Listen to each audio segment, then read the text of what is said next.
We've been seeing remakes of a lot of classic games that modernize them well enough for current-gen platforms and audiences.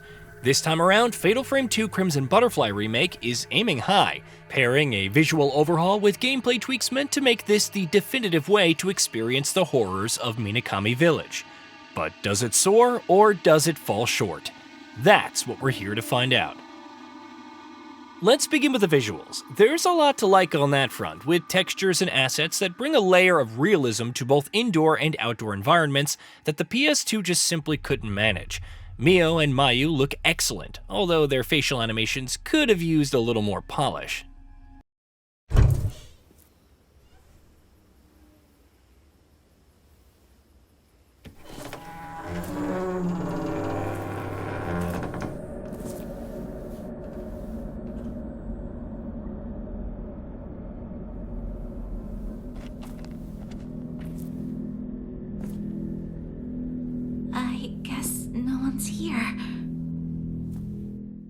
The way lighting works in this game is among its highlights on the visual front, with rays of it streaming through open windows and the foliage of the forest waving so realistically it automatically makes everything feel more real as a result. And while the new spirit designs might prove divisive, I can safely say that they are still scary as hell. If I were to complain, the lack of graphical options is one area I wish the developers had worked on. There's also a sort of grainy filter operating throughout the adventure, giving you this impression that it was all recorded on an older camera.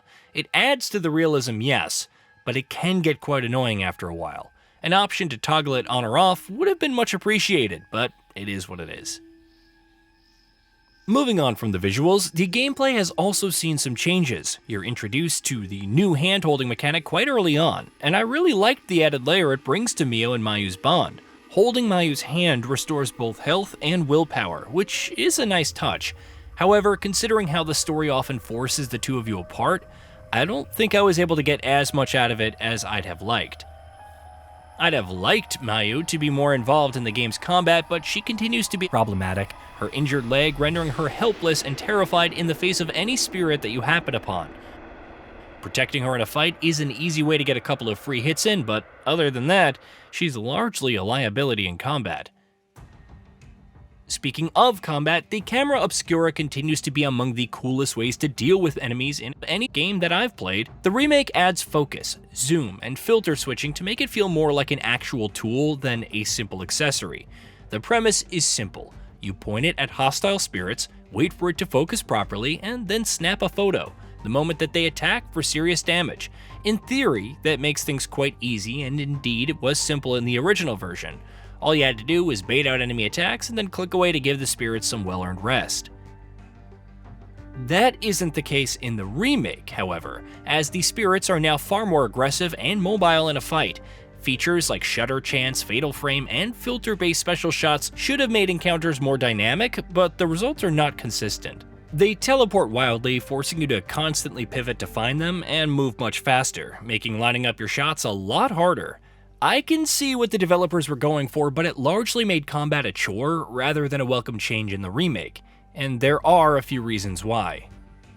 For starters, even with the remake's freer movement and broader control improvements, Mio can still feel too slow once combat gets hectic.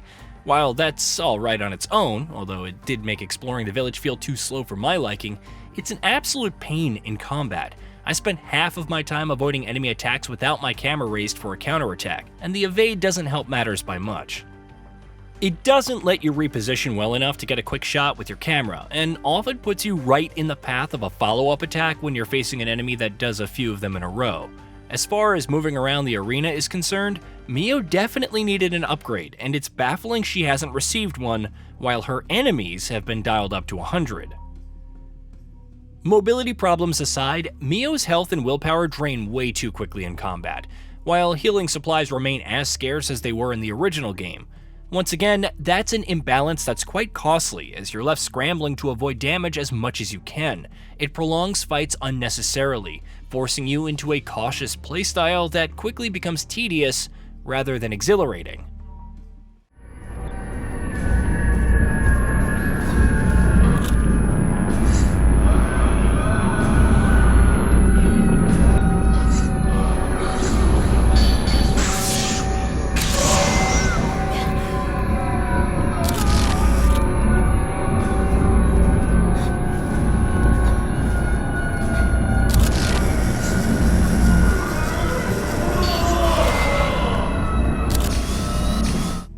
As it stands, combat in Fatal Frame 2 is too imbalanced to be fun, and I found myself trying to avoid fights as much as I could instead of taking on spirits for some fun photographic play.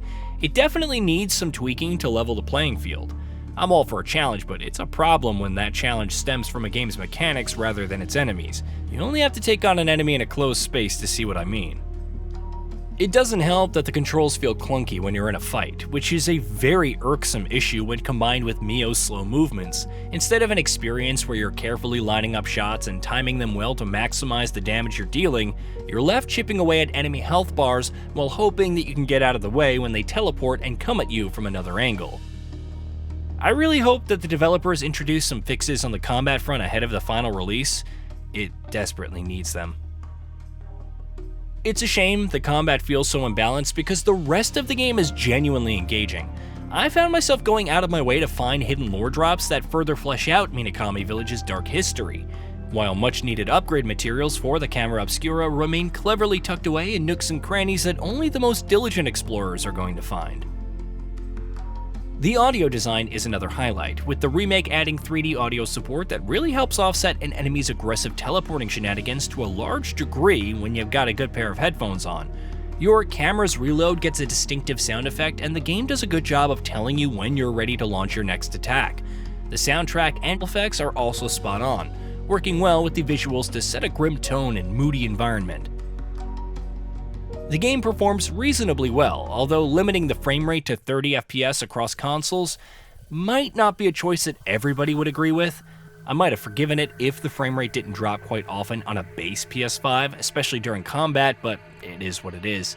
A higher frame rate console option would have improved the experience considerably. The side stories are another area that I loved about this one.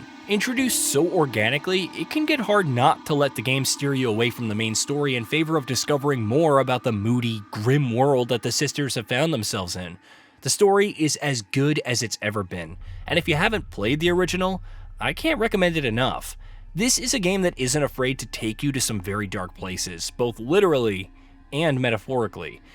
There's a new ending for you to unlock. However, there are reports that the Haunted House mode or Deep Crimson Butterflies endings are not included in this remake. Despite its many strengths, Crimson Butterfly Remake's tedious combat holds it back from being a title that I can recommend easily. While it's going to have its takers, mostly die-hard fans of the franchise eager to dive back into its excellent world and narrative, I wouldn't take this one on until it gets some much-needed adjustments to enemy aggression and your character's movement speed. However, if those issues aren't likely to bother you, this is still a remake worth exploring, and one whose atmosphere remains difficult to other horror games to emulate. It's unique, interesting, and as absolutely terrifying as it was in the past. Hey, did you know that we at Gaming Bolt upload new videos every day? Stick around, drop a like, subscribe, and hit that bell. And let us know what kind of content you'd like to see in the future with a comment below.